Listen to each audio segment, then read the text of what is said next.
Hello and welcome to another edition of An English Guy Watching Wrestling. I'm the English Guy, I'm Nick. Thank you so much for clicking on another video, I really do appreciate it. And in this video, we're going to be covering the AEW Dynamite edition of the 23rd of February 2021. I'm sure it's the 23rd. 24th, my apologies, 24th February 2021. I thought I was wrong, so there you go. Sorry, 24th February 2021. Great start, huh? But anyway.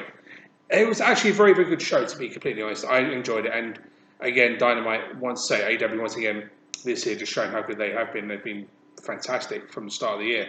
And this was no addition, so this was no different in this show. I'm tongue-tying myself. I'll stop that now. In any event, the opening match was Jon Moxley versus Ryan Nemeth. Now, this was a squash match, I'll be completely honest. But Ryan did get some offense in this match, which was kind of surprising considering the insanity that awaits Jon Moxley, to be honest, in the exploding barbed wire death match with Kenny Omega at Revolution. But this was a fun little opener, a squash match, but Ryan Nemeth did get some decent offense in.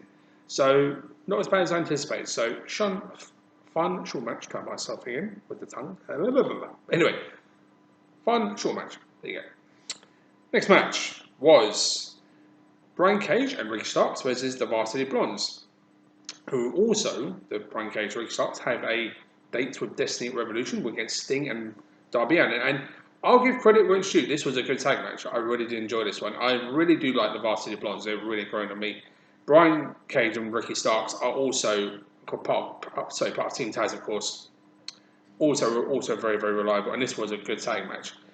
I kind of thought that Brian Cage and Ricky Starks would win, but not to say the Varsity Blondes didn't come close, because they did.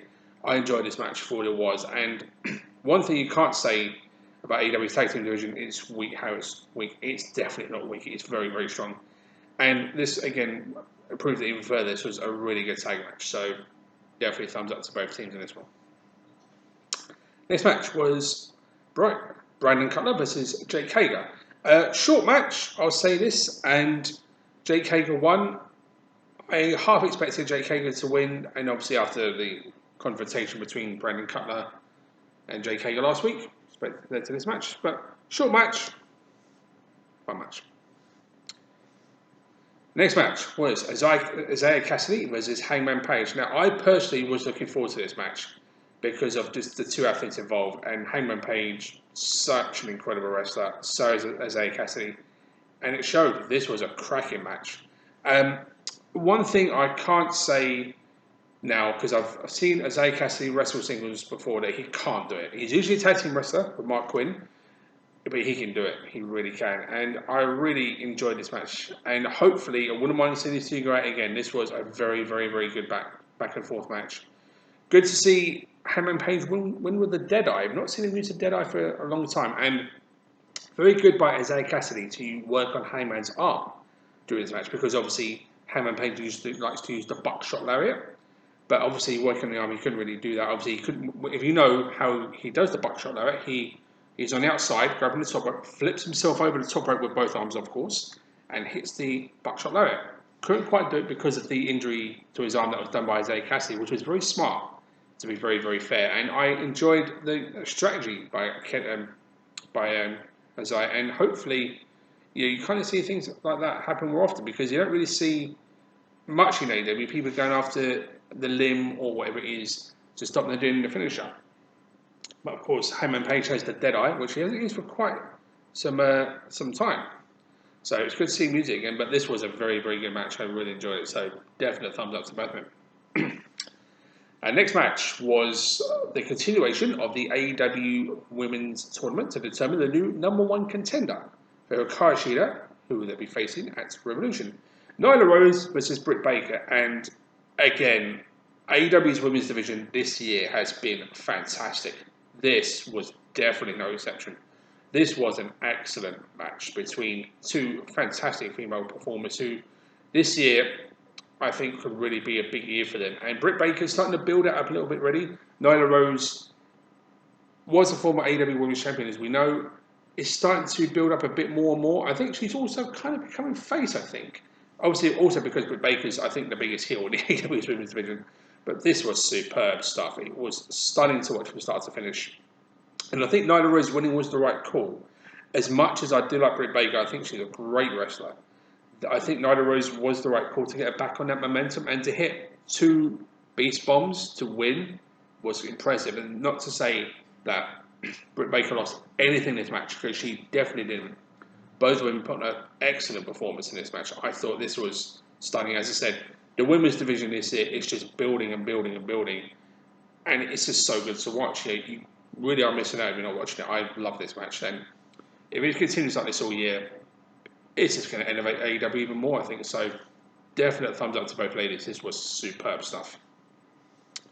Which brought us to the main event. Lance Archer versus Rey Fenix. The winner of this match will get a spot, I should say, in the ladder match at Revolution, a 6-man ladder match to determine the #1 contender for the AEW TNT Championship. And when I saw this advertised, I thought, oh, that's going to be good.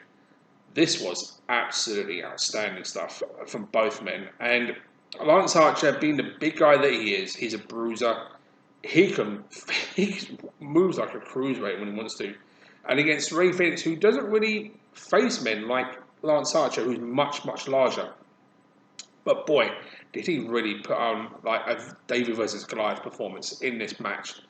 Both men were just superb from start to finish. The story they told, Lance going after the mask a little bit to try and get in Rey's head, and Rey took a beating in this match. But if you've ever seen Rey Fenix, you know he's superhuman, especially when he can do a Spanish fly to Lance Archer, who's 6'9" off the top rope. That is inhuman.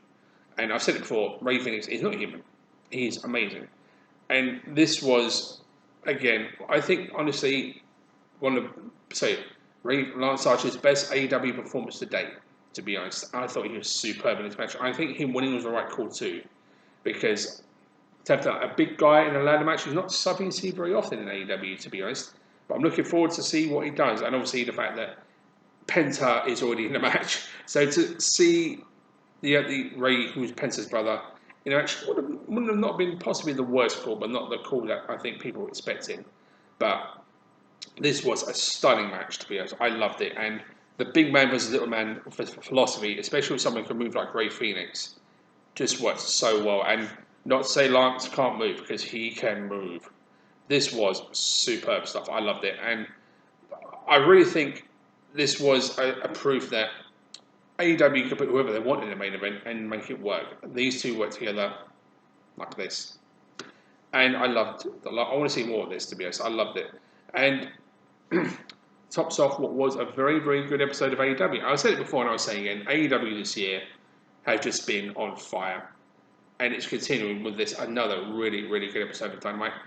The women's division is continuing to shine even more, and after a really, really good match between Britt Baker and Nyla Rose, it's going to continue to go strength, I think. That's what you want to see. So, that tops off what was a very good episode of Dynamite this week. Thank you so much for watching. I really do appreciate it. I will see you in the next video, but until that time, take care everyone. Bye.